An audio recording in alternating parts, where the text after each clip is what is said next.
Et aujourd'hui, nous avons le plaisir de recevoir Philippe Cohen. Bonjour. Bonjour.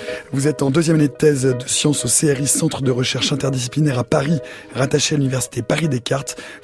Vous travaillez sur des organoïdes dans des capsules cultivées en bioréacteurs des microtissus à visée thérapeutique. Bienvenue à la recherche Montre en main, on vous écoute. Merci beaucoup. Donc effectivement, je suis en deuxième année de thèse de biologie interdisciplinaire parce que comme vous l'avez dit tout à l'heure, il faut de la biologie, de la physique, de la microfluidique et on a besoin de tous ces outils pour travailler sur les organoïdes.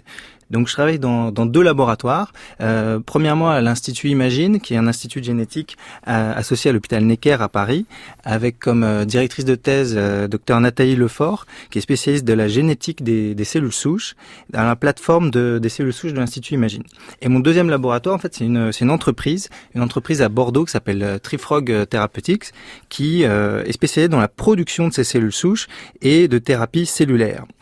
Donc en fait, il y a 2-3 ans, j'étais médecin généraliste et donc en fait, moi, ce qui m'intéresse avec les organoïdes, c'est d'en faire des traitements, d'en faire des mini tissus pour des mini greffes en fait. Et donc, si vous le permettez, je vais traiter des organoïdes, mais dans le contexte des thérapies cellulaires. Thérapie cellulaire, pour l'instant, on n'en voit pas beaucoup dans les hôpitaux, mais en fait, c'est en train d'arriver. C'est-à-dire qu'il y a beaucoup d'études cliniques qui sont en cours pour venir compenser la dégénérescence de cellules, le vieillissement des organes. On vient directement réparer les organes avec des greffes de cellules.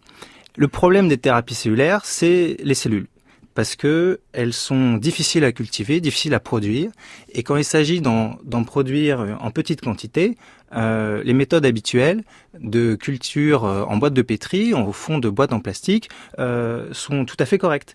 Mais quand il s'agit de produire pour des centaines, des milliers, des millions de personnes, c'est-à-dire pour la prochaine étape des thérapies cellulaires, et ben là c'est beaucoup plus difficile et il faudrait des terrains de rugby, des terrains de football, de boîtes de pétri pour y arriver. Et encore ça marcherait pas.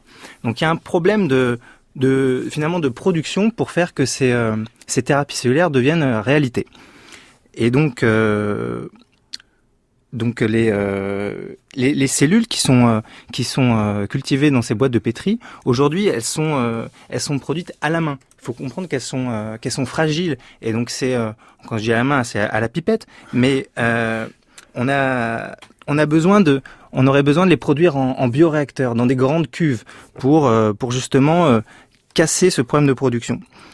Donc la solution qu'on essaie de mettre en place, c'est de mettre ces cellules dans des coques. C'est-à-dire, pour les protéger de l'agitation dans les bioréacteurs, on met ces cellules dans des petites coques de l'ordre du millimètre qui permettent de les protéger. Et donc, en somme, on rend possible cette culture de thérapie cellulaire dans des bioréacteurs.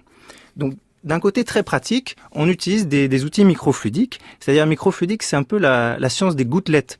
On vient introduire quelques cellules souches dans une coque creuse.